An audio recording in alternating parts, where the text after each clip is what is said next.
7:30 Central Time on NBC. Captain Nice, champion of justice. It's some nut in his underwear. Word Balloon is brought to you by the League of Word Balloon Listeners.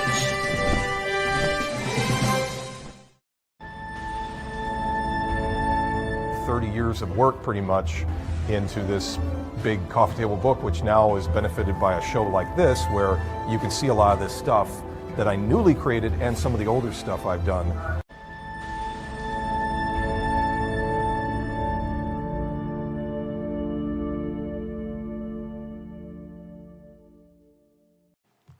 Word Balloon is brought to you by the League of Word Balloon Listeners. Become a patron today. Patreon.com/wordballoon.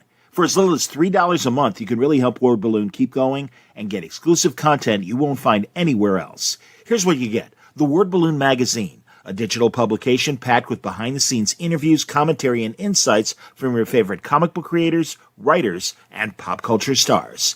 And you can join the Word Balloon Book Club. Join Brian Bendis and me for a live monthly discussion of a hand-picked graphic novel. It's a great way to dig deeper into storytelling, art, and comic book history. Word Balloon has been a home for creator conversations since 2005. Your support helps cover production costs and keeps these interviews going strong. So if you love comics, creators, and long-form conversations, become a patron today. Be one of the League of Word Balloon listeners. Patreon.com/wordballoon.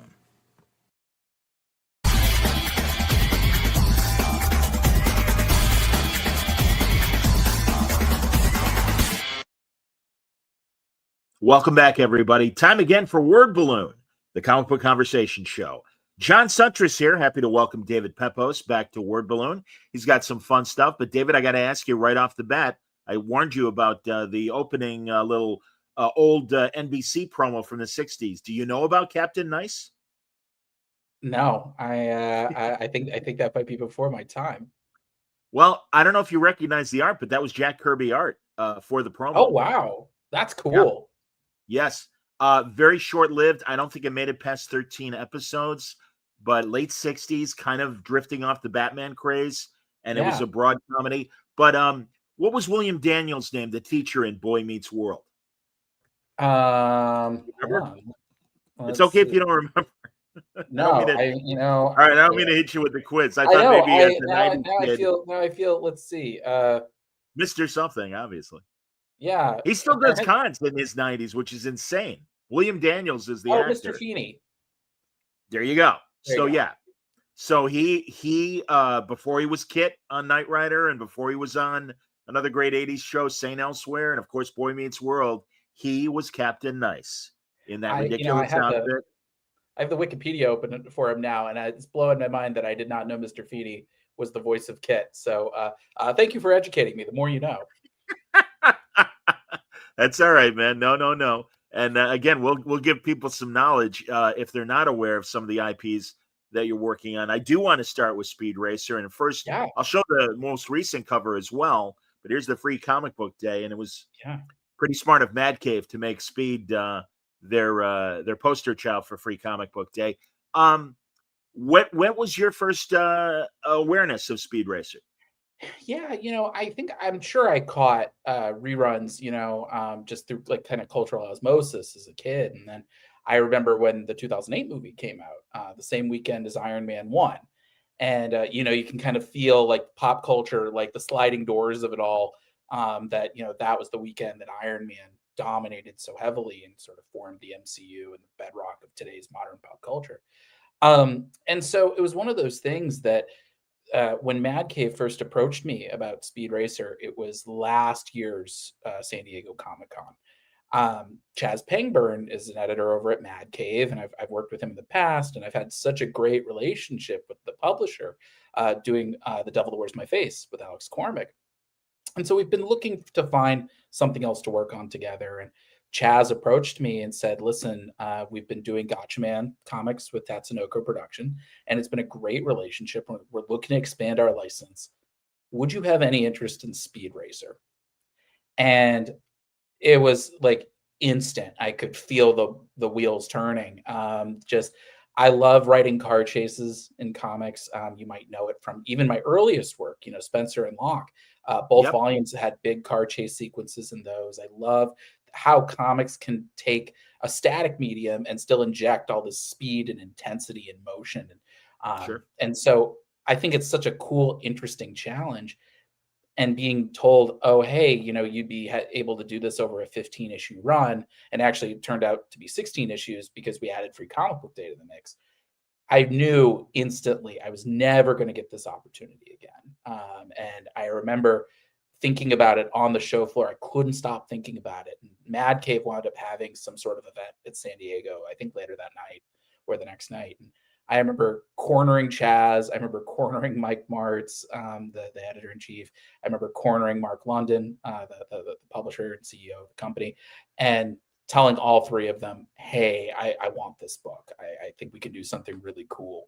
And so I pitched them a story that was more or less Rocky in a race car, seeing Speed's sort of trials and tribulations as he goes from being sort of this unassuming back alley street racer to joining the official Formula X league in his journey to becoming a champion. And so I'm working with artist David Tinto on that book, and he is just so sensational with it. And issue 3 actually is going to be hitting stores this coming Wednesday, where we officially introduced Racer X into the mix after spending the last few issues teasing him in the shadows. So it's just been a real gift of a book. It feels very unlike anything I've ever done, but it still has, if you're reading my Space Ghost run, we're doing primarily done in 1 and done in 2 adventures in this. But getting to kind of watch Speed learn and grow and sort of, take his hits and figure out how to come back from the brink of defeat. It's just been a really just amazingly fun book to work on, and seeing the responses that we've been getting to these opening issues has really meant a lot to me as a creator. That's excellent, man. And I'm an old school Speed fan. Well, 70s Speed fan. And I have a feeling, I really don't know. And it's great that there is somebody in charge of the IP, because it really seemed like when the original contracts for the old cartoon were happening, they didn't have one of those clauses of you got to send the films back to us or destroy them after whatever run. So those things just, ran and ran and ran. And again, I was a benefactor of that kind of situation. And that, and even some of the earlier anime that we were getting from 60s shows, I remember Gigantor, I remember 8-Man, and Prince Planet. Those were all black and white. But Speed was just, it was great and really scary for kids' fare. I don't know much of the original ones you've watched. I watched every episode to prepare for this. And yeah, it's so interesting because you can see the influences, that like James Bond was a big influence on that. You can see that with all the Mach 5's gadgets, and also in particular, a lot of the Racer X related subplots. He's almost like Batman, in a race car in a lot of ways. Yeah. And, I watched every episode, similar to what I did on Space Ghost. I wanted to make sure that I knew all of the mythology, because the advantage that I have when I'm working on some of these sort of classic cartoon properties is they were kind of making it up as they went along. And so I have the benefit of hindsight, where I can sort of take everything and kind of digest it and find different dots to connect that, the original showrunners couldn't do, that they didn't have the time or the wherewithal to connect those dots. And so, for me, there's so many interesting characters in the Speed Racer universe, just kind of, unlike, say, some of my superhero fare that I've been doing a lot of recently. Speed has no powers. The closest thing he has to a superpower is the Mach 5, but he's he's flesh and blood. His stakes are not world shaking. They're actually just deeply, deeply personal. And a small spoiler for anyone who hasn't been reading our run on Speed Racer yet. The real impetus behind our entire run is that Speed's looking to save Pops, his father Pops' life. Pops has a heart attack in issue 1, and heart transplants, when you have no insurance, they can go up to almost $1 million.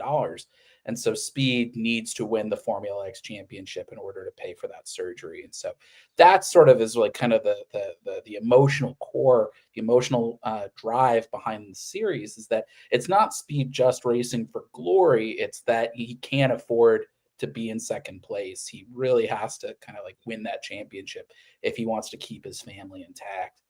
So, the series is very much, Speed kind of playing off of those around him, whether it's learning things from his rivals, sometimes painfully, but also kind of that interpersonal dynamic between his supporting cast.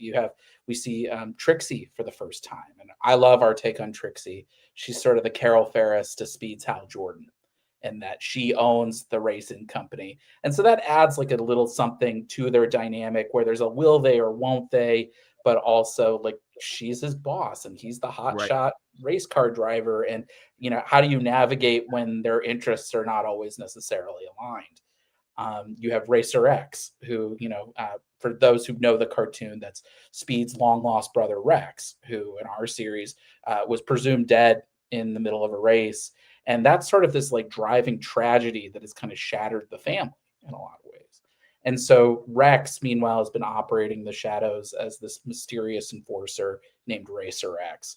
And at first, as we'll see in this series, and in fact, in this issue coming up, he doesn't love the idea of Speed joining Formula X. As a sport, he knows there are some kind of corrupt undertones going on, particularly with Alpha Automotive and the car acrobatic team. And so, his thinking is, I need to kind of stop my brother from doing this before he gets himself hurt. And so you're going to see some sparks fly in that initial meeting between Speed and Racer X this coming Wednesday. Spritel, he was actually the trickiest character for me in the whole book, because if you've seen those original episodes, Spritel might be the most of his time. He's played very broadly. It's very much in sort of a caricature kind of mode that wouldn't necessarily fly in the year 2025.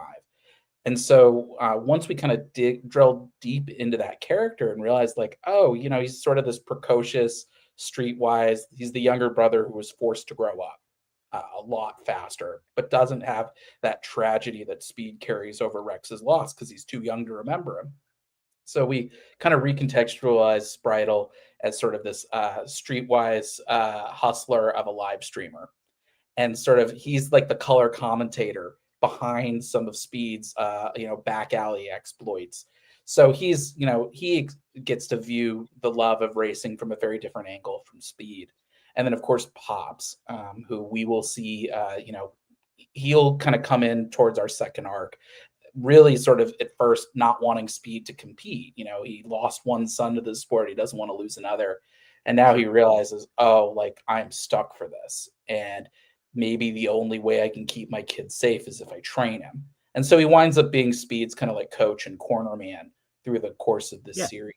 So watching Speed kind of like evolve over the course of this, he's talented, but he's very emotional. He's headstrong. He can be arrogant and reckless.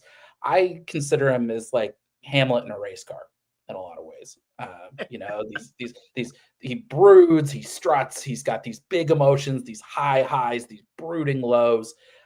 He's such an interesting character because having those flaws is inherent to him. He's got so much, he needs to grow up in a big way. He's got so much room to learn, but at the same time, he's got all this natural talent.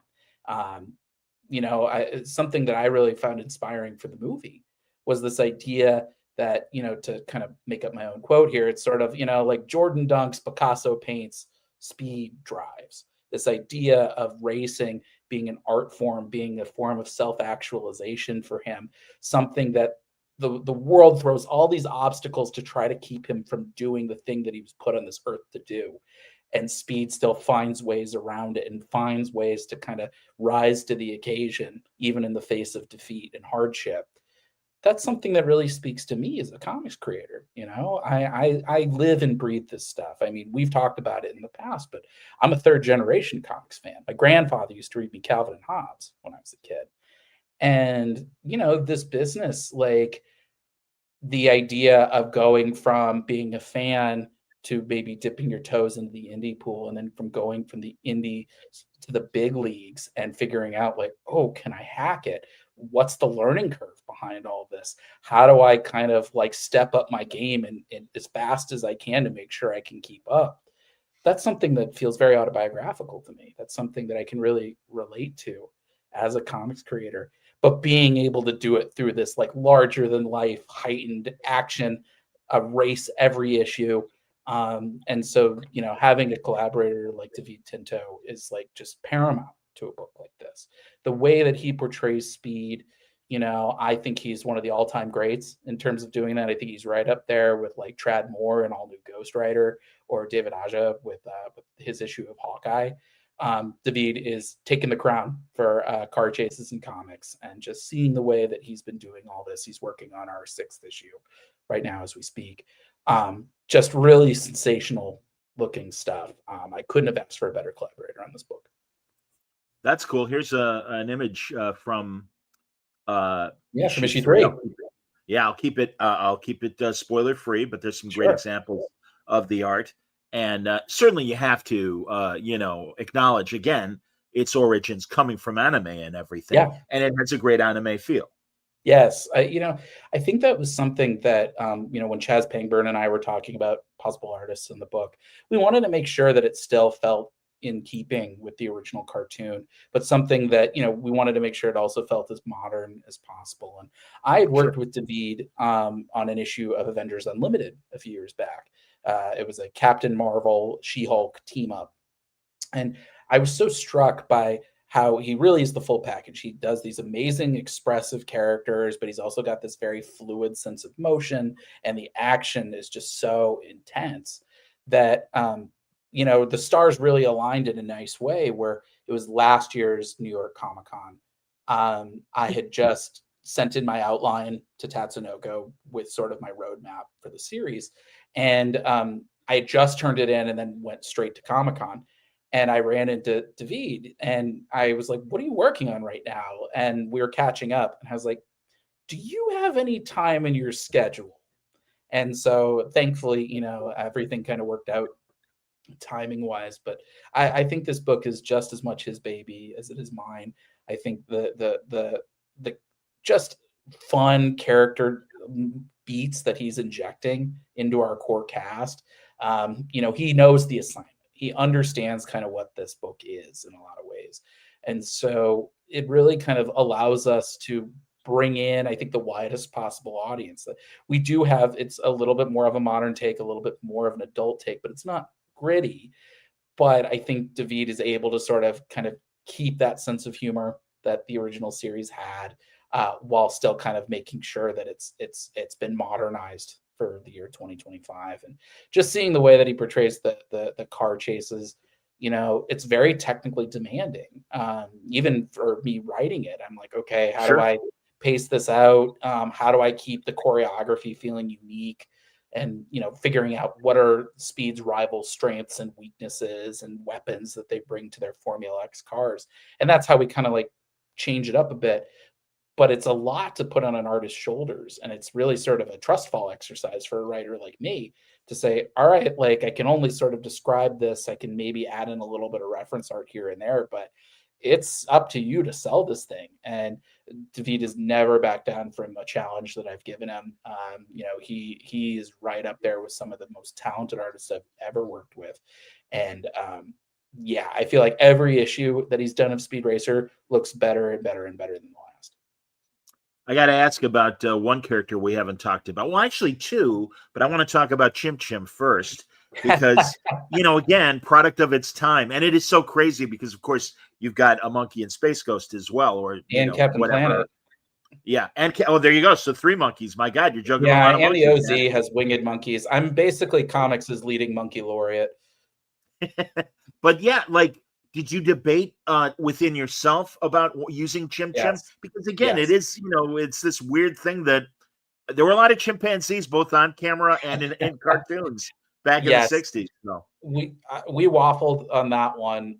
It to the point where it was Chim Chim sort of made it into the thing in the very 11th hour. Like I was scripting our free comic book day issue, and we sort of had kept going back and forth with it about should we use him, should we not use him, is it going to be too much? And I think that a lot of that discussion was a product of not having an artist attached to the book at that time. And so sometimes when you're kind of planning these things out, you're doing it blind and you don't know kind of what the final visual tone is going to be. And Sure. so something like Speed Racer, you're kind of figuring out like what's this thing going to look like, what can you get away with? And so I'll admit I was like, can I get away with a monkey? Like, is it too much? And after kind of talking it over with Tatsunoko, we were all kind of like, I think the readers are going to expect it. And so having kind of Chim Chim in there as sort of Spritel's kind of monkey mascot, I would love to write a story someday about like how did Spritel win Chim Chim. Sure. I'm sure there's a tale of misadventure that resulted in that, knowing how kind of precocious Spritel is in this book. But yeah, he's, I think looking back on it, I think it was the right call to just have the character in there. It's to remind the original fans, like, hey, we see it. Like, hey, this is like, we want to kind of stay true to the original vision of the cartoon. And sort of doing it through kind of the lens of modern day storytelling. So yeah, Chim Chim was, we'll be seeing, I do have a little story of Spritel and Chim Chim's misadventures coming out in Speed Racer Tales from the Road #1. Fun. Mark London's going to be doing our main story with Racer X. But that'll be coming out around this time next month. Oh, okay, great. I had Russell on a couple weeks ago to talk about the Racer X book. Because again, I mean, even as much as I love Speed, and especially as a little kid, come on, we all, like you said, Racer X Everybody is like loves Racer X. Speed Racer. Yeah, man, Yes. come on. Absolutely. And Mark like you Stone. said, they gave him the secret agent kind of angle. Yeah. Forgive me, is Inspector Detector, has he made an appearance yet? We've used his Japanese name in the book, Inspector Raguko. Oh yes, of course. But yes, he has appeared in issue 0, our free comic book day issue. He's actually our narrator for all that kind of introduces us to Palm City. And Palm City is so fun because it really is, it's sort of like our take on Miami, but it's a racing town. It's the town that Formula X was born in. And so everybody's obsessed with racing. And so it's inspired by my time being a small town news reporter and just figuring out that every town has their own character to it. And what does the town believe in? And so Inspector Raguko is kind of our narrator for that. And he appears as well in issue 2 to get Speed out of some legal hot water, owing to his past relationship with Pops. So we'll see him kind of come and go in the series, particularly when there's like crime related stuff. That's been the cool thing about this book is that Speed Racer, it's very much a crime story, or sorry, it's very much a sports story, I should say, that has crime undercurrents to it. And just talking about not only like Speed's adventures on and off the track, but also knowing that like Formula X represents an ideal for Speed, but the reality is like there's some things rotten in the sport. It's sort of big money, big interests. People like Dante Furno, who's the head of Alpha Automotive, the owner of the car acrobatic team. Yep. And as we allude to in our second issue, he used to be a pretty cutthroat racer in his own right, by the name of Captain Terror.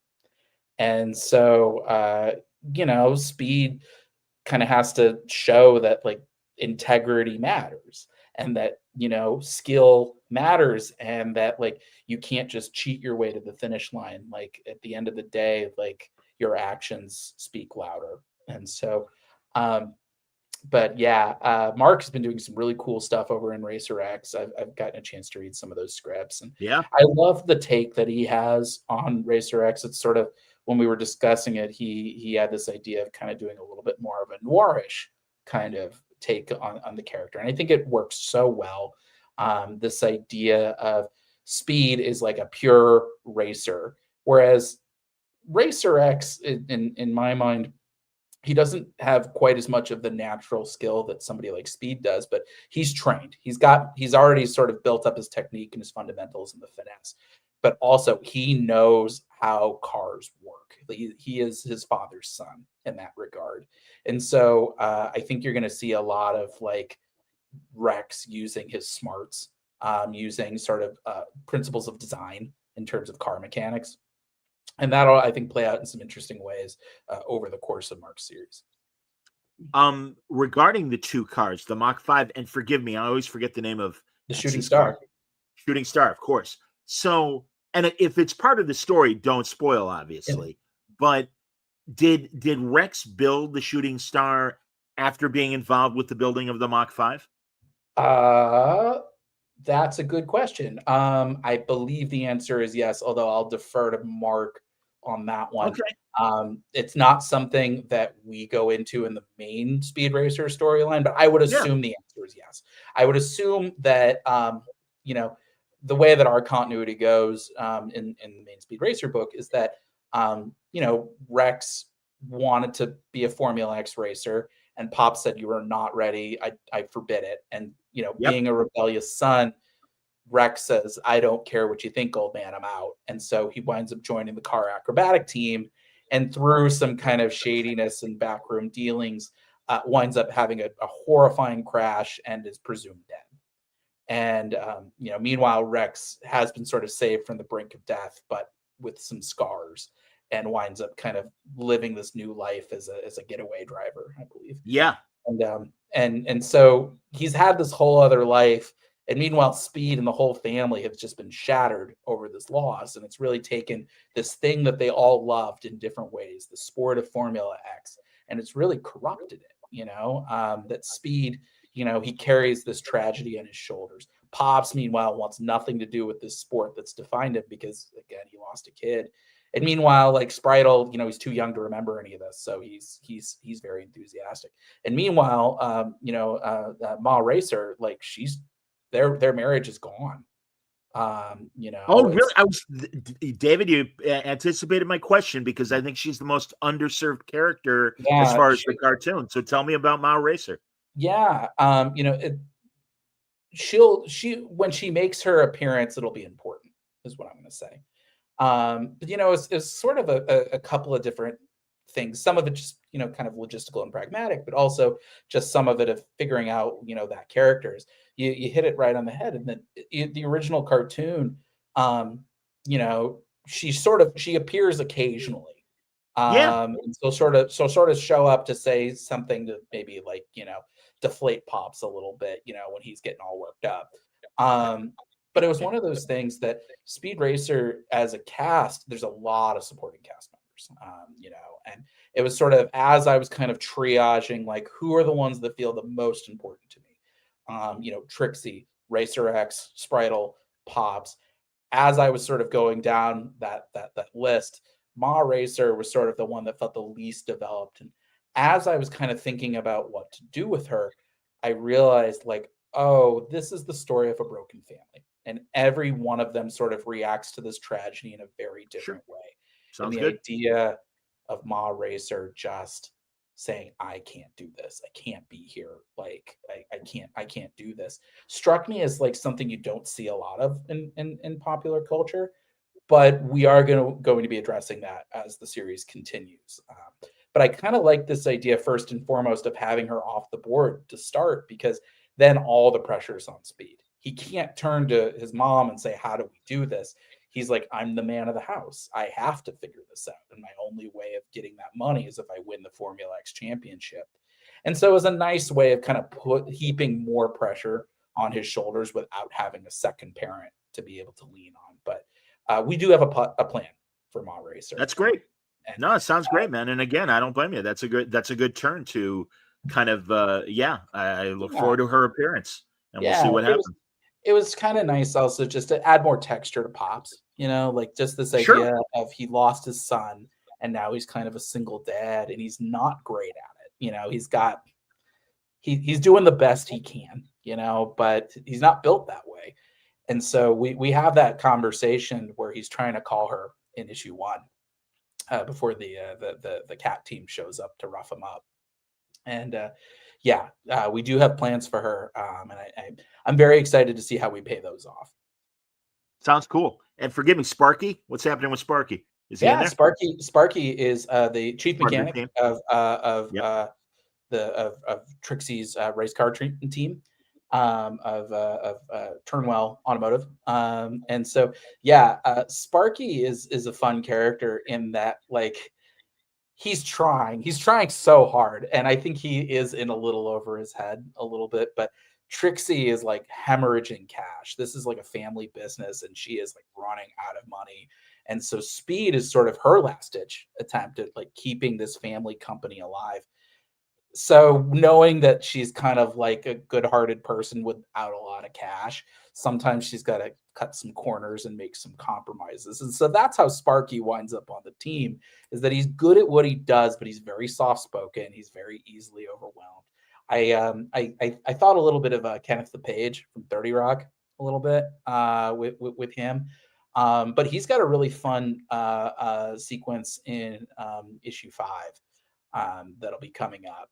Just the idea of like having, this guy who's sort of in charge of the pit crew and seeing like, oh, like, when the chips are down, the pit crew will be there to kind of catch you. He's a fun character, and he's one that I'm looking forward to kind of like delving into a little bit more as the series goes on. That's cool. I got to ask also about Chim Chim. Would you do a pizza dog kind of thing where we might see an issue of Speed Racer from Chim Chim's perspective? That would be super cool. I would love to If do you've got the something real like estate. that. It's not in the current plans, but I have the feeling that is something that we could do something really cool with in Tales from the Road. And also, I know that Mad Cave, there's discussions about like how can we sort of build this Speed Racer universe, and I feel like Spritle and Chim Chim are something that have been in conversation for a bit. So yeah, Cool. I would love to do something like that. I mean, I did my blip centric issue in Space Ghost, and it was one of my Yeah. favorites. So we do have, like I said, we have a Spritle and Chim Chim centric short coming up in Tales from the Road. I'll spoil a little bit. It's called Spritle Racer's Day Off. And it is what happens a day in the life of Spritle and Chim Chim when they take the Mach 5 out for a joyride. So that's going to be really fun. And it's drawn by the amazingly talented Alessio Zono, who is doing the main covers on the main Speed Racer book. You might know their work from I Heart Skull Crusher, but Alessio just absolutely understood the assignment. It's super like dynamic, but very cartoony and very funny. So you'll be able to check out that short October 22nd. Beautiful, man. That sounds great. No, it sounds like Mad Cave has good plans for the Speed Racer franchise, and Yeah, I like what you're doing with it. They've been very supportive of this book, and I think similar to Space Ghost, like both Mad Cave and Tatsunoko have given us a huge amount of latitude on this. I think we knew, going in, they gave us a permission to say, like, how do you feel like we could modernize this? I think they saw what I had done on Space Ghost, and so I kind of, I gave them, I think, like a 32-page outline, sort of outlining the whole series, and then I wound up doing like another 17 pages of like references for like costume design and car design, and so I had a pretty strong idea of what I wanted to do. And Tatsunoko has been wonderful. They've really kind of been like, yeah, like, and when there has been like the occasional like cultural like just explanation that has to be sort of shared, Chaz Pangburn, our editor, has been an amazing conduit through all that, where sort of he's been able to kind of like connect the dots for all involved. And so it's been a really kind of smooth, streamlined process. I'm very happy with how everything's come together. And I want to give a shout out as well to our amazing colorist Rex Locus, who's done amazing work on David's inks, and our letterer Buddy Bowden, who really has left it all out on the field. It reads really smoothly, but like very intensely, and so it really has been like a team effort on this book. And Chris Batista as well, who's done variant covers and character designs on for Speed and Racer X and Trixie. Yeah, it's just been an amazing team to work with, and we're really trying to kind of give it our all to make sure that this book reads as fun as possible. Excellent, man. All right, we've danced around Space Ghost, another one of my childhood favorites and everything. I Yeah, remember my parents being very mad at me because it was on at like 7 in the morning, and you'd hear that Space yeah, Ghost. It's like, yes. turn it down. It's Saturday. Leave us alone. But you've been doing a great job with Space Ghost, David. I've really enjoyed it. And I guess have with Dynamite, are they do they go back to issue 1 when it's a different arc? I mean, because you've done more than 3 issues of Space Yes, Ghost now. yes. This is our this is our 16th issue so far. And yeah, that was sort of an ongoing conversation that we went back and forth a number of times about whether we were going to continue the numbering or whether we were going to do a new number one after our first year storyline ended. And I think it made sense, the decision to do a new number one, because our first year, issues 1 through 12 in our annual, it was built around our ongoing RoboCore storyline and introducing the Council of Doom. And by the time we finished up our annual, we had already gotten the resolution to all of that. And so I think that the consideration was, how do we invite readers to the table who might have missed the first year's worth of storytelling? Having a new number one, we can kind of start it. It's really more of a season 2. Sure. Where we've sort of introduced brand new plot threads, including Tempest the Time Master, who's sort of our big bad for our second year. That was our way of sort of, how do we elevate the stakes and scale from sort of the universe being mind controlled in the first season. Now it's all of time and space are in danger. But also the personal stakes, rather than RoboCore trying to hunt down Blip and Jan and Jace, now we saw at the end of our annual, a figure returns from Jan and Jace's past. His name is Dr. Henry Contra, who is the twins' maternal grandfather. And now that he's learned the twins are still alive, he wants to bring them back. And that, for me, really kind of spoke to, I think, the core fantasy of Space Ghost to me. And my approach to this whole series, which is beyond the found family elements and sort of Space Ghost as a widower and the twins as orphans kind of healing each other's wounds.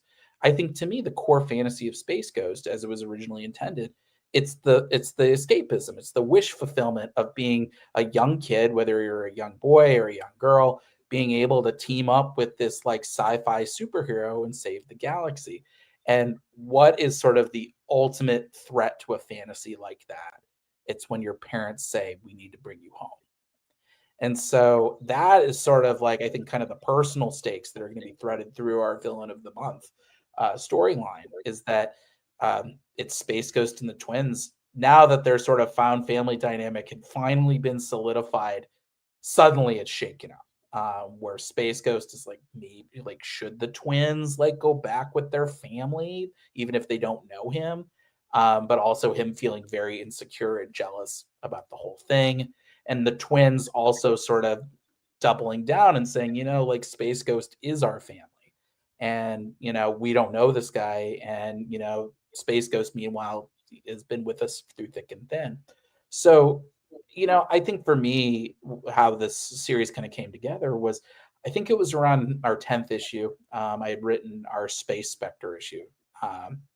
And I remember thinking, when I first came up with that first year's outline, I have the villains that if I got hit by a bus tomorrow, these are the villains that I would want to use: the Council of Doom, Ultima, and Space Spectre. But there are so many other villains that I really wanted to tackle. And so when Dynamite came to me and said, listen, Space Ghost is doing great for us, we would love to do a second year, do you have any ideas? I was like, boy, do I. There are so many great villains, both from the original run and the Space Stars revival. You have characters like Toymaker or the Eclipse Woman, who are actually created by Jack Kirby. You have Tarko the Terrible, who's a 10,000-year-old Viking warrior who can give Space Ghost a run for his money. He was the villain in this week's issue. Right, I was going to say, yeah, absolutely. down to like just like fun, crazy concepts like space vampires, Of which course. is Jonathan Lau just turned in his final inks for that. I'm doing the lettering on that right now, my lettering pass. So I think this second year, the villains I think are a little bit more Silver Age influenced, but we're still taking kind of that modern approach to it. Yeah. And so that's the thing I love so much about Space Ghost as a character. Is he's so versatile. Saying like he's half Batman, half the Mandalorian. Um, a whole bunch of stories of different types of stories organically fit on his shoulders, and he's Sure. got such an interesting and eclectic and deep bench of rogues that by the time I wind up finishing my run, whenever that winds up being, um, we'll have exhausted just about every viable villain for of Space Ghost lore. And so, yeah, it's just been a really fun series to be working on. Seeing the way that people have continued to rally around the book has been wonderful.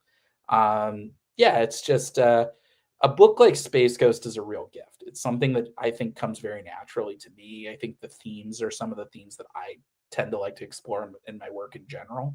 And Jonathan Lau on art has just been the man's a juggernaut. That guy, like, he draws like a damn Terminator. He's so fast, but every issue looks sensational.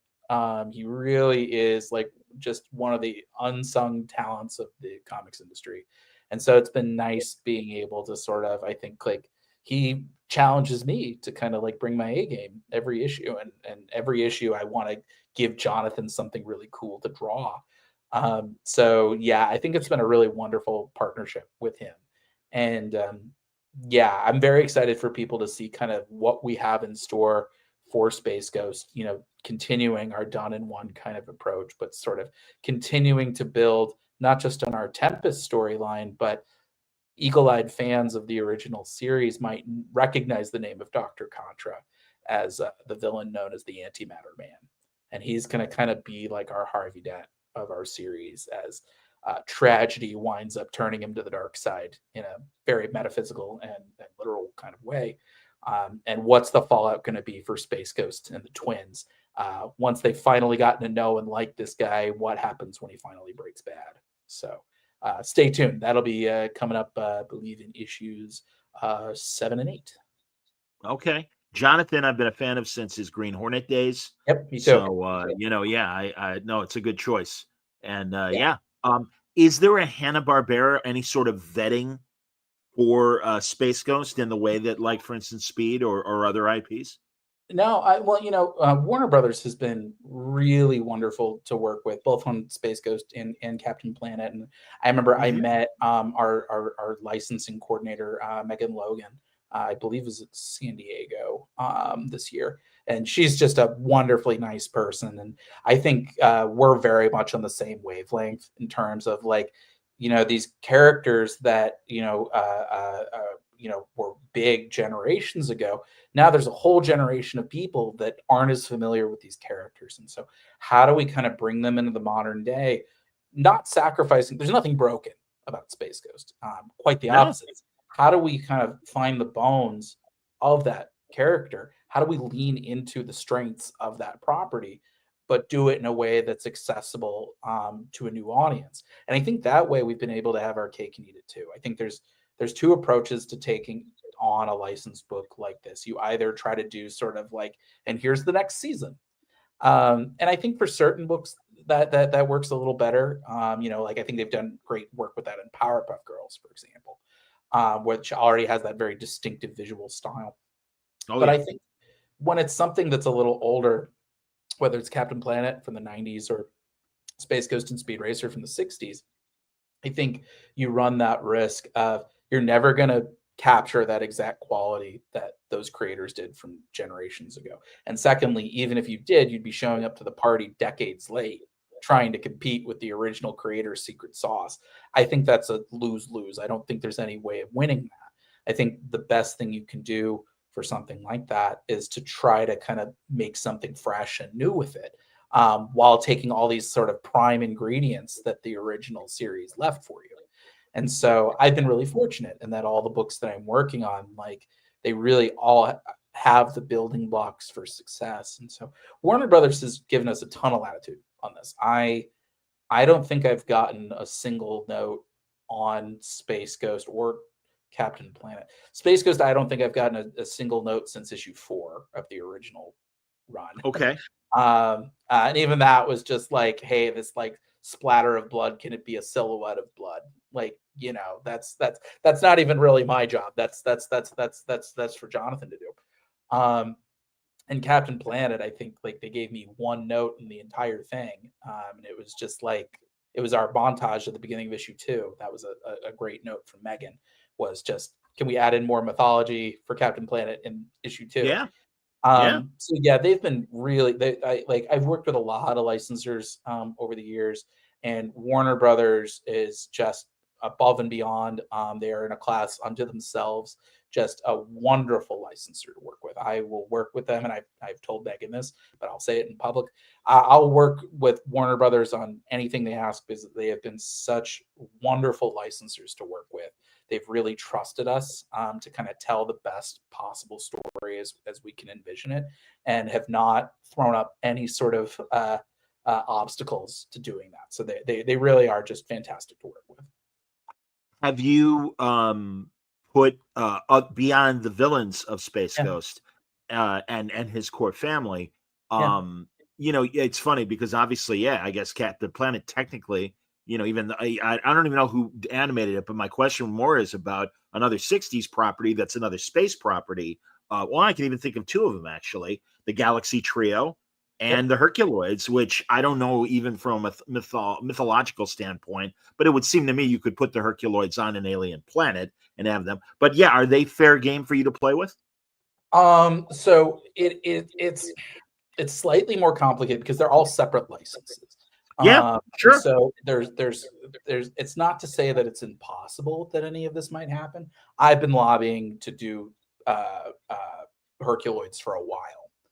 Okay. To have that team up, because you know I watched Space Stars, you know, to Right, kind of prep for right. this, and I kind of love that idea of, I love the Team Force. Even I think there's like a cool kind of like almost like Legion of Superheroes kind of parallel Sure. to them, or I'm sorry, not Legion of Super, New Gods kind of parallel to them. Oh, okay.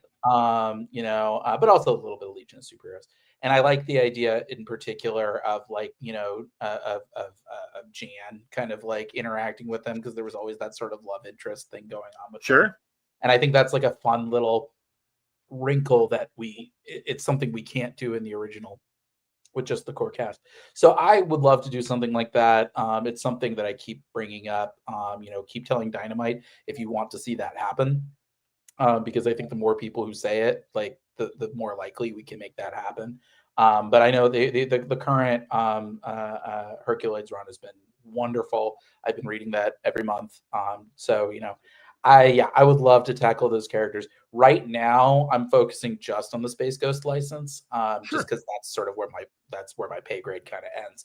But you better believe I'm lobbying for that, and I'm already sort of watching some of those old cartoons and taking notes just in case. I'm thinking back to when DC had the license and they had Yeah. Future Quest, and when Yeah. Jeff Parker was writing it and Chris Samney was drawing, and you know, some help too from, and why am I blanking on Nexus's great creator, Steve Rude. Steve Root. Thank you, buddy. There you go. Yeah. Absolutely. Yeah. Um, You know, and obviously Steve loved those original Hanna-Barbera designs. Steve's a purist, and I respect that about Steve. You know, I mean, I know that about Steve. You know, it's the thing I love most, particularly about like Herculoids and the Teen Force and all that, is that you know, I think the big challenge that I would imagine that Jeff Parker would have had to deal with on Future Quest is that all those Hanna-Barbera characters, they're all kind of like different flavors and sort of different yeah, tones. And so that he just did a Herculean effort to kind of figure out, how do I sort of bring all this together? What's the common ground? sure. And Joe Casey just did, you know, some really admirable work in that score with his Johnny Space Ghost Quest. Johnny Quest crossover, Space Quest. Absolutely. using one of the few villains I hadn't already locked down. I felt bad. I think he went into that assignment being like, oh, what about Creature King or whatever, and Dynamite had to be like, oh no, Pepose is using like all of them. Dr. Nightmare he did a great job with. So, but I think the space characters, they work really well together. It's very natural, but they all kind of bring something very different to the table. But I think if I were able to tackle something like that, it would be kind of figuring out, you figure out what are the overlapping qualities of Space Ghost and Herculoids and the Teen Force, and then figuring out like, now how are they wildly different? And I think there's some really interesting stuff that could be done with those characters. So yeah, knock on wood, I would love to do something with all of them, and so write your congressman and maybe it'll happen. All right, now we got to talk about Captain Planet. And I was telling you off the air that I was, hey man, listen, no to the Captain Planet fans, no disrespect. I'm like, oh, that could potentially be interesting. But for me, and again, I wasn't a little kid, it was kind of that last animation era of simplified cartoons. Yeah, and it was, cartoons got more sophisticated because of Batman the Animated Series, and also everything that followed, Justice League and the Superman cartoon, things like that. Yeah. But so what gravitas are you bringing to Captain Planet beyond the environmentalist that he was originally designed to be? So anyone who has followed my interviews over the years knows that Captain Planet was a white whale for me. Pretty much from my first book, everyone was asking, like, is there a license that you would like to tackle? And I've always said Captain Planet, because I feel like that book has always been just an overlooked gem that has all the building blocks for success. You've got this diverse, international, multicultural team that is so natural, absolutely, so inherent to the core principles. You've got these really interesting powers in the various elemental rings that, in a post Avatar The Last Airbender world, you're like, oh, you can do really interesting stuff with the elements, with each of these rings. It was just Captain Planet, the original cartoon, was a little ahead of its time in that regard. I think Captain Planet as a character is really interesting. This idea of this sort of immortal elemental demigod fighting to protect our planet. Why? And I think it comes down to this very deep, not just humanist streak, but this idea that, like, he's protecting life as we know it, but human beings are sort of the most complex creatures on the planet. And this idea of sort of, where they create, who in whose image was who created, I think Captain Planet ultimately has this very deep, abiding respect and love for humanity that is something that kind of puts him shoulder to shoulder with somebody like Superman or Captain America. And so you kind of put all these things together, and then you have this kind of very forward-thinking message about environmentalism and capitalism, as sort of two sides of the same coin, that a lot of the issues that we have that are plaguing our world are fueled by sort of rich billionaires that just say, we know this is happening, but we don't care. We can buy our way out of consequences. Well, what happens to people like you and me on the ground? I think in 1989, when the original show came out, climate change was seen kind of as a hypothetical. They had the hole in the ozone layer, they had acid rain, but on the aggregate, it was still like, oh, like, if we kind of course correct, we can stop this. Now in the year 2025, it's not a hypothetical. I mean, I live in Los Angeles. We had the wildfires, as I was working on this storyline. I lived in New York during Hurricane Sandy. My parents live in the Midwest. They had tornadoes. We had tornadoes and flooding here in the Midwest. Absolutely. I think it's no longer just climate change. It's environmental disaster. It's a disaster movie that we're all extras in. Sadly. And so this idea of, trying to take a series that to me feels like Giant Size X-Men meets Avatar The Last Airbender.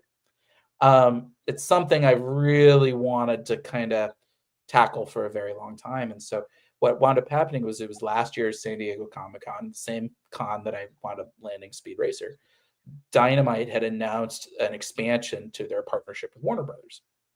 And they announced Captain Planet as one of their books. And it's so funny because I remember riding the train to San Diego Comic-Con that year, and I wound up sitting with Jody Hauser, a writer and a friend of mine. And I remember us talking about, like, you know, what we were working on and projects that we wanted to work on. And I remember telling her on the way down, you know, I've wanted to write Captain Planet for a long time. Maybe that dream's just not meant to be. And then 48 hours later, Dynamite says, we've got the rights to Captain Planet. And I get this, I get this email. It's, you know, while we're at the hotel bar, and I see Nick Barucci and my editor, Joe Ryban, on the other side of the bar. And Sure. I march over to them with my phone saying, is this true? Do you have anybody on this book? Because if not, you have to give me this book. And yeah, you know, thankfully, Joe Ryban gives me a lot of latitude. And so, yeah, that kind of came to be that way. But I think it's similar to Space Ghost in that I think it's very easy to take the bones of that and modernize it without sacrificing too much of the original core concept. But I think the difference is, you know, Space Ghost is very much escapist fantasy. You know, it is not at all in our world. It's very much in this heightened sci-fi universe. But Captain Planet, and I think that's the reason why so many people see the original cartoon as maybe dated, is that it has always been meant to reflect the world outside its window at that very moment. Right. And that's why Captain Planet had the mullet. That's why he had the crop top. And because in 1989, that was really hip. For me, the big challenge and the thing that I was really excited to dig into was things have changed quite a bit since 1989. And how do we sort of keep the Planeteers, but have them be reflections of the world outside today? And so, you know, it's been really cool being able to explore these characters, you know, and sort of kind of push the envelope a little harder in terms of diversity and inclusion in ways that weren't part of the conversation in 1989. So Kwame, for example, is sort of, you know, a former soccer star who suffers a career-ending injury. So we have him as sort of, we actually have, you know, somebody with a disability being represented on the team as sort of our Cyclops meets Sam from Ted Lasso, the team leader. And we got to see him step up in a pretty cool and dramatic way in Captain Planet issue 5 that came out last week.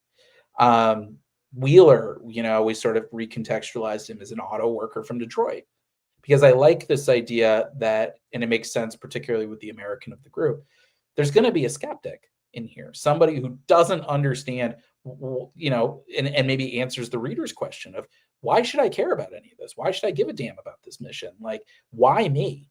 You know, can't we just hand this over to somebody else?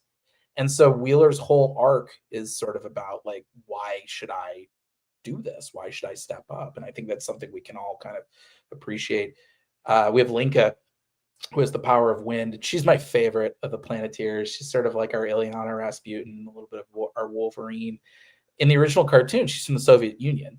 You know, she's very conservative, and things changed even in the course of that cartoon. Like by season 2, they had to be like Eastern Europe. They couldn't say, you know, so the wall fell. And so for us, you know, I was thinking in the year 2025, a Russian, you know, 20-something would have a very different view on things. And so she really is, she's by far sort of our most left-leaning character in the group. She's basically an anarchist. This idea of this like punk Russian, like, you know, she's got her own band. I was gonna say she like Pussy yeah, Riot. Like Pussy Riot. That was the influence behind her character. Sure. She's the wild card. She's the scrapper of the team, and so I think that kind of positions her with her relationship with Wheeler really well. And that opposites kind of attract, but also they both are born scrappers, and that's the thing that kind of binds them together. Yeah. But you know, like that struck me as like, oh, that's very representative of like what Russia might look like today. Sure. We have Guy, who you know, I wanted to make sure we had somebody who was LGBT on the team. You know, she's a South Korean marine biologist, and having written Savage Avengers and Marvel, I've learned that having a tech head on your team is always very helpful. It helps you kind of connect story points because you can say, oh, hey, what's, the genius is able to say, like, you can science your way out of this. But I also kind of, took a little bit of like Greta Thunberg onto her, this idea of she knows the science, she knows the stakes better than anybody. She knows what, like, what's going on with the the glaciers and rising sea levels and global temperatures, and at the same time she has this deep, I think, reserve of hope where she's like, if I give in to despair, then we've already lost. And I think that's something that I think is very important to keep the Planeteers mission from feeling fatalistic. This idea of like, oh, it's already too late. Well, if it's already too late, then like, why don't you just curl up into a ball? Like, I think there's Yeah. always room to kind of fight for a better tomorrow. And it just kind of takes, being inspired to do it. And last Yeah. but not least, we have Mati, who is sort of I think our big 180 from all the characters. In the original cartoon, he has the power of heart. And he was seen in the original cartoon as kind of the punchline. He's this wide-eyed, naive, innocent from Brazil. And I knew going in that if we sort of portrayed him in that way, fans would continue to kind of see him as a little bit of a punchline. And so we kind of turned him into sort of our dark, smoldering Mati, in that his people are being forced off their native land by corrupt lithium miners. And so he was ready to sort of fight back in a particularly violent way. And then he gets the power of heart. It suddenly cleanses his mind of all rage and anger and turns him into a pacifist. But he's a pacifist who can absolutely wreck you. He's sort of our Batman, our Shang-Chi. He's got, the power of heart is sort of like tactical telepathy in a lot of ways. And we've been able to see different applications of that over the course of the series. But, Amon Casalos, our artist in the book, really talented guy, kind of reminds me a little bit of Gary Frank in a way, and a little bit of Steve Dillon, a little bit of Doug Mahnke. You can tell like certain characters like he really resonates with. And I feel like Mati, like from the moment he started drawing, I was like, oh, yeah, you did a great job with that. And so, having these kind of characters with these very kind of, I think, firm, established backstories and personalities and just different cultures that they come from, bringing them all together in New York City, sort of the ultimate melting pot city, felt right to me. And having these big personalities kind of play off each other, clash off each other, seeing the sparks that fly, that's like what makes writing a team book really fun for me. And then, you sort of put all that together with Captain Planet himself. Amon did an amazing redesign of the character. We wanted to kind of dig in a little bit more into the elemental side of him. We also wanted to give him pants. It was Amon who actually was the one who he drew a couple of different takes on the character. One of them had a beard. And every single person involved in the process, it was like a record scratch. Like we all just stopped and we're like, yeah, the beard. Yeah, you got to do the beard. I said it. Joe Rybandt said it. Our licensors at Warner Brothers, they all were just like, yeah, the beard. That's it. That's super cool. And so, yeah, I think being able to kind of explore this kind of storyline, it feels at times like uncomfortably timely. I mean, I've been thinking about this kind of big storyline for 10 years, but I was working on it, the outline. I turned it in the Monday before the election, and we were greenlit the week after the election. And so as I'm writing all this stuff, you see these things sort of being reflected in the headlines, sometimes in ways that like I didn't expect. For example, having Kwame and Guy being rounded up by faceless officers in the airport, coming right off the plane. That was not meant. Well, I didn't think that was going to be as timely as it was. And then suddenly you're seeing, reports of like ICE arrests, in the headlines, or having Lucian Plunder, who's sort of our Elon Musk figure, this guy who's sort of this billionaire who has these sort of utopian sound bites, but it's all just window dressing to like, how do I enrich my own wealth and consolidate my own And as we see in this opening storyline, how he tricks Wheeler into giving up his ring and using it to create synthetic duplicates that turns it into Captain Pollution, sort of our evil Captain Planet. I was not expecting to see Lucian Plunder like throwing, Heil Hitler, salutes at the inauguration, when I wrote this thing. So it really is kind of, but I think that speaks to Captain Planet. I think it's a character who I think people maybe saw him as unnecessary back when he came out, but I think the storyline is getting more relevant and resonant by the day. And so I take it as a huge responsibility to sort of, I think Captain Planet really speaks to me personally. I grew up as a Jewish kid in Missouri. I knew pretty early on I was not part of like the dominant cultural norm. And so for me, I think that's the thing I love most about this country is that, you can live in this country and you can practice whatever religion you want. You can love whoever you want. You can come from any number of places and backgrounds, speak any kind of languages, and this place is home. And for me, I think that's what I love so much about Captain Planet as a concept, is it really does speak to that level of diversity and inclusion and tolerance and friendship that, we all have more in common than we have that are different. Agreed. We are always stronger together than we are apart. Yeah. And that's the sort of thing that I think it's easy to forget that in today's headlines. And I think there are more and more and more people who are afraid of people who they think are different than them.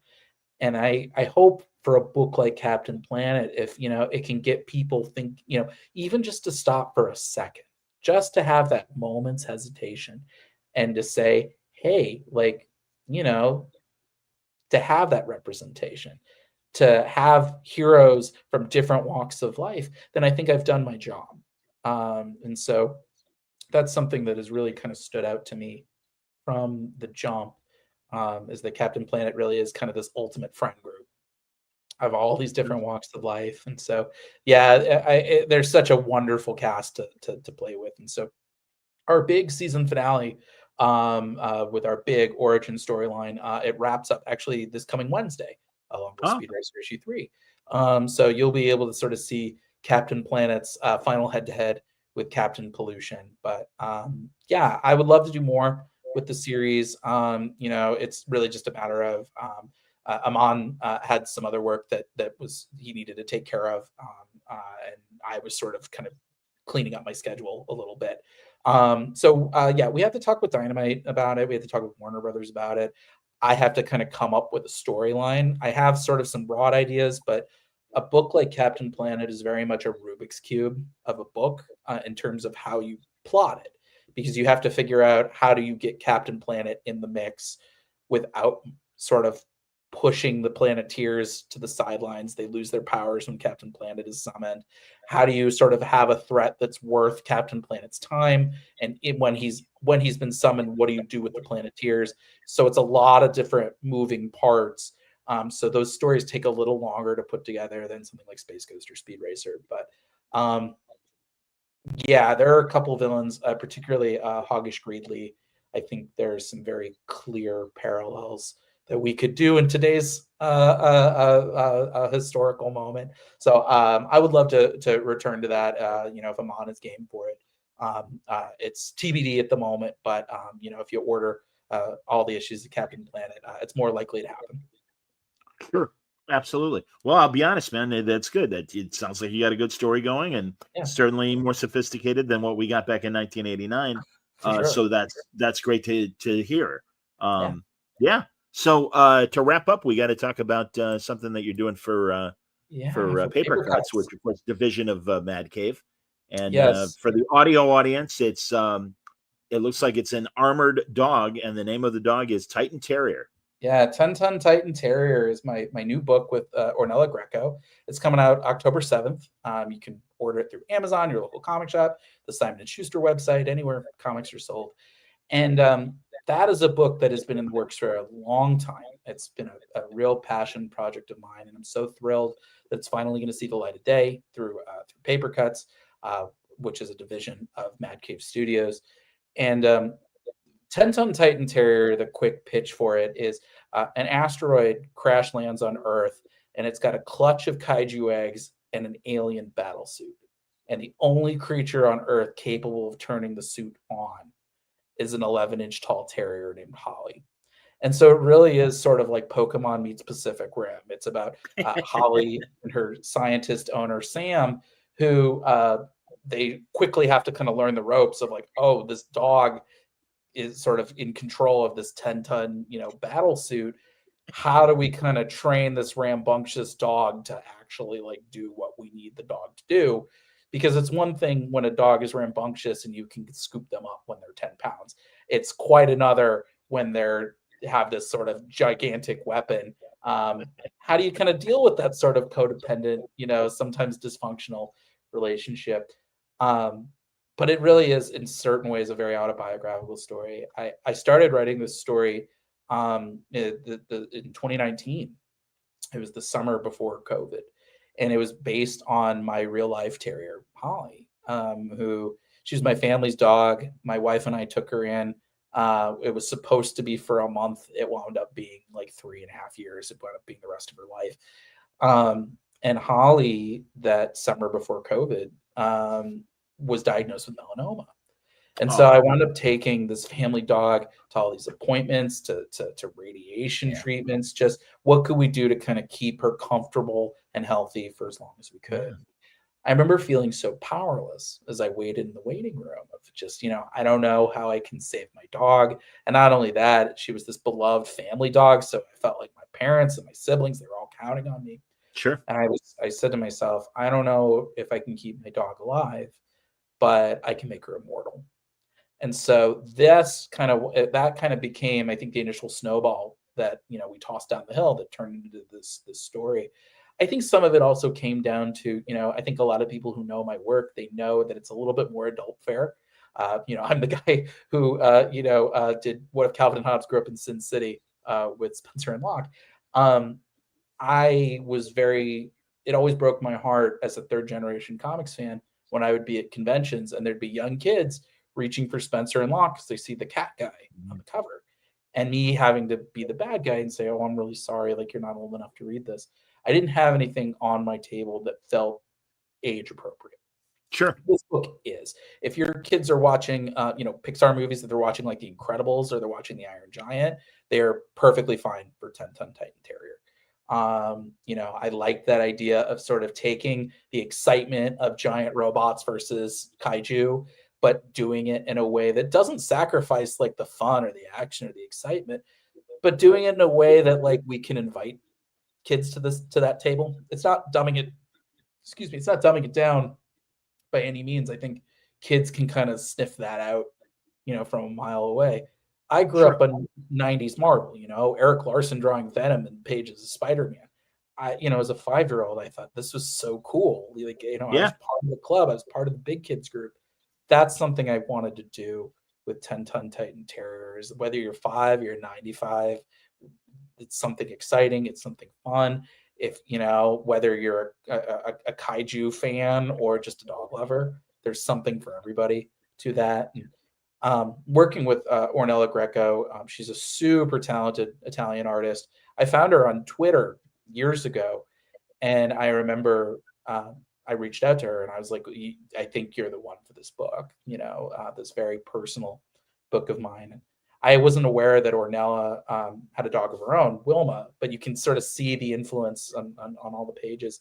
But Ornella has this wonderful sense of range where she's able to do these like funny, kind of quirky moments with Holly, just kind of out and about being a dog, and then sort of translating that into this bigger scale when she's in the mech suit, but also just doing this like really cool mech versus kaiju action with the monster designs and all this kind of cool stuff. And so, it's a book that I swore to myself. And when Holly passed just a couple weeks before the COVID lockdowns, I swore to myself that I would get this book made by hook or by crook, even if I had to self-publish it out of spite.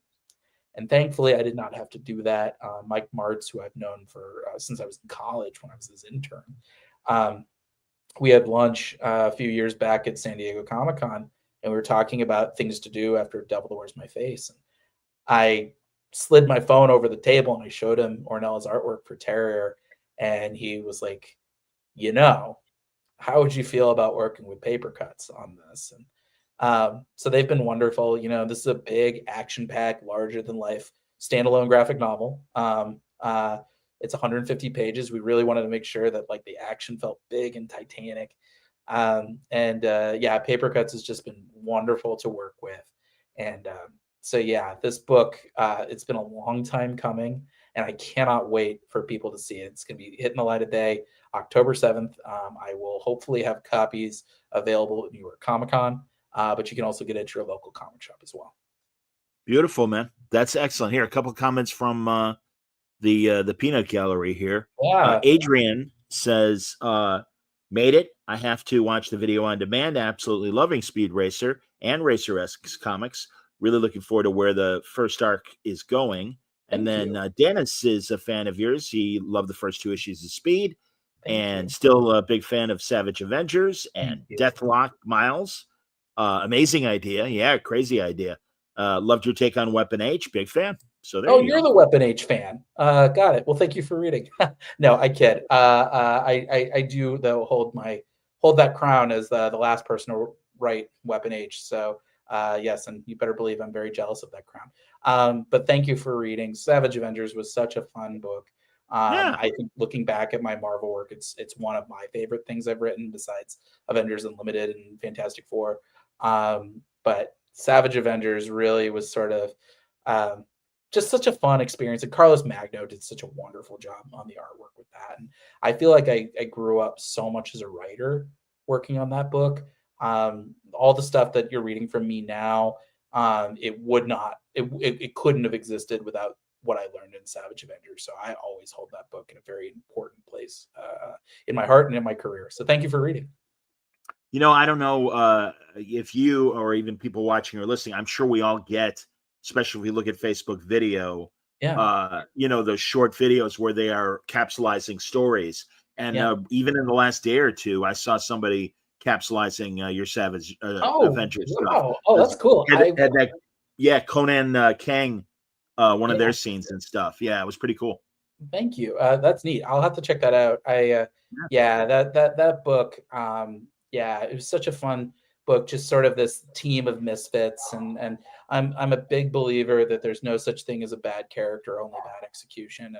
And I think that team was so fun to put together. And I think if you liked what I did on Savage Avengers, you'll really love what I did on Captain Planet. I think those books share a lot of similar DNA. Cool. That's great, man. Well, you're doing great, David, and good for you. Good for you, as one of my aunts would say. I think that's true. But big week next week with Speed Racer 3. Yes. And Space Ghost is already out there, but you're also going to have Captain Planet next week. Captain Planet 6 will be out on Speed Racer 3, and Captain Planet 6 will be out this coming Wednesday. Anybody in the Los Angeles area, you can find me all weekend at Los Angeles Comic-Con, which is kicking off tomorrow. There you go. So I'll be there Friday, Saturday, Sunday. Feel free to swing by my table, bring some books. I'll gladly sign them. And then I will also be at New York Comic-Con. I'll be Speed Racer has a panel on Thursday from I believe it's 2:30 to 3:30, and then we'll be doing a Speed Racer signing at the Mad Cave Studios booth from 4 to 5 o'clock. And then I do believe we'll also have a signing for Speed Racer Tales from the Road on Saturday. Beautiful, and 10 Interior signing on Sunday as well. So swing by anytime, and I will gladly sign your books for you. Sounds good, man. Well done. And I'm very curious to hear how the AI Stan Lee at LA Comic-Con does. Oh, man. boy. Yeah. Hey, listen, AI is a tool. I use AI to a degree, but a very small degree. And I understand the frustrations with it from the creator side. I forget which recent convention, and I'll call them out. AT&T had something where Yeah. they would generate maybe a comic image of you. You'd post for a photo, and it would generate. And it was like right by Artist Alley. So I'm really wondering where they're going to position the Stan Lee thing. Well, I will say that John, you are the only one that I will allow to do like a digital puppet show, AI puppet show of me posthumously. So like when I kick it, okay, you can do word balloon episodes with me in Well, perpetuity. yeah. I don't know, You man. can be the Stavler to your Waldorf. But yeah, A little yeah, ghoulish with the Stan Lee thing. Yeah. I, I I have thoughts about it. None of them great, but it certainly feels very Stan Lee coded, I guess. No pun intended. Yeah, I But don't know, man. I think he would. I honestly think he'd object. I mean, and truly, it's like I don't know. It just seems kind of tone deaf. And again, I forgive me. I agree. like It's Comic a Con. little ghoulish, like, and I think the thing, not to get too deep into the weeds about AI in general, is I think there's a lot of people who it's sort of this idea that, oh, this thing is real. And I think if you can't sort of like immediately embrace this idea that this is not real, this is not actual intelligence, this isn't, we like to anthropomorphize things. It's just human nature. But I think if you can't operate the tool without knowing instinctively, like, hey, this is just, it's no different than my autocorrect on my phone, it's just a little more 100%, David. powerful. Very good. Well put. Yes. Then you shouldn't be using it at all. Yeah. So we're going to be in for an interesting time as a society, thanks to all that. But I will not be at the Stan Lee AI puppet show at LA Comic Con, but you can find me at the Comic Sketch Art Cluster, and I will Nice. gladly sign anything you bring. Attaboy. There you go. Very good. No, man, I hear you. And again, honestly, even as random things, I'm an old Hollywood nerd, obviously, Yeah. and I was looking up a character actor that was in the Hitchcock movie North by Northwest, and he's an old face. I've seen him a million times, and I knew his first name was Ned. So I asked ChatGPT, and I'm like, so who played the ticket taker in North by Northwest? And it's like, oh, that was Gene, whatever, Schmidt. And it's like, no, it wasn't. Yeah. No, and in fact, a good friend of mine who is in library sciences, that is his main vocation, is like, this is what you have to do with AI. Here's a little tip for you youngsters. You got to ask, are you sure? Because more times than not, it isn't sure, and the bots get it wrong. And it's like, and of course, in a very friendly, oh, you're right to ask me that. No, you're right. It was Ned Pines. I'm like, there you go. That's who it was. It was Ned Pines. It's tough. I don't envy any school teachers, let me tell you right now. Well, smart ones are using it to explain to students that it's not the final answer. And I mean, I heard a New York Times podcast, and I wish I could remember specifically what this teacher is doing to use AI and say, hey, listen, we know it's here. It's that tidal wave from the Meteor movie Deep Impact, and we're all Taya Leone standing on the shore watching. I mean, hey man, it's just I love the reality. Deep Impact. So you are really singing my song with this metaphor. But yeah, I mean, it's coming whether we like it or not. So again, treat it as a tool and find the proper ways and the beneficial ways to use it without hurting people. I mean, hell, man, hey, voiceover guy, playing narration out there that is right now AI generated. So it's hitting my world just as much as it is the writers and the artists out there. Yeah, it's a strange future that we have that we have coming. But knock on wood, I might be tackling this very subject in an upcoming book. So stay tuned. We might be able to talk about that in 2026. Beautiful, man. No, I don't. There was, again, I can't help it. I'm an old man. 1970, there was a great movie about AI called Colossus: The Forbin Project, and it's about a supercomputer that America uses for defensive purposes, and it keeps getting smarter and smarter. And all right, spoiler, it takes over the world. And I'm like, I forget what studio owns it. I think it's MGM, but I'm like, where the hell are you guys? My God. I mean, this movie should have, I mean, I know we got Skynet and Terminator and everything, but yeah, I mean, I'm like, this is even crazier You know, I mean, we did that in Space Ghost with Ultima as sort of this mind controlling AI that was taking over the galaxy. So yes, I have the feeling that's going to be interesting stuff to be exploring in the years to come. I'm curious. I feel like the Vision is a character that could really be an interesting character to explore, and now that we all have a better sense of what AI really is. Interesting So idea. Sure. that would be cool. I know Steve Paul Orlando's been, Brevoort. yeah. Yeah, if you're listening, Marvel, give me a shot. Yeah, I let CB know. Vision could be fun. Yeah. But no, I just want to thank you, John, for having me on the show, and for everybody listening, just for anybody who's like buying my books. I know that you have a lot to choose from. And I've really been trying to go to the mat to make sure that you're getting your money's worth each and every issue, and just working with such amazing talents like Jonathan Lau on Space Ghost, and Amon Casalos on Captain Planet, and David Tinto and Speed Racer, and Ornella Greco on 10-Ton Titan Terrier, and just it means a lot. I mean, not only does it sort of allow me to keep doing my astronaut job, this job that even as a kid I never knew that I could ever hope to have a job like this. It's the best job I've ever had. But also, you keep my puppy fed and kibble, so thank you for that. You let me pay my rent with all this, and just I think for me, that's what keeps me up every day. Is I want to make sure that I'm doing right by our readers, by our retailers, by everybody reading these books, doing right by my collaborators. And it takes a village to make a comic succeed. And so to be able to have a quartet of books that have worked as well as these four, it really is a group effort. So thank you to everyone listening, everyone who's bought the books, all my collaborators, all my editors. Without you, I wouldn't be able to do what I do. So thank you so much. And thank you, John, for giving me a platform to talk about all these books. My pleasure, David. David Pepose, everybody. Word Balloon will not be live tomorrow, but I am recording with Nunzio De Filippis and Christina Ware, who certainly have a career in comics. They are making an audio sci-fi drama, a time-traveling thing, and I'm very excited to be talking to them. That will be posting over the weekend.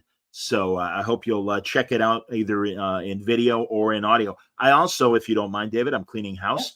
I also just posted a Howard Chaykin panel that I did at Terrificon. My good friends at the Splash Page podcast videotaped it. So that video is up. And once I'm done talking to David, I'll also be posting a great Fantastic Four panel we did with CB Sobalski and Umberto Ramos and Steve Englehart and Chris Claremont and Walt Simonson. And I'm trying to think if I left anybody off. I don't think I did. But it was a great discussion. And so all that coming from Word Balloon in the hours ahead. So I hope you'll join me for all that. But until next time, thank you. Everybody stay safe, stay happy, stay healthy.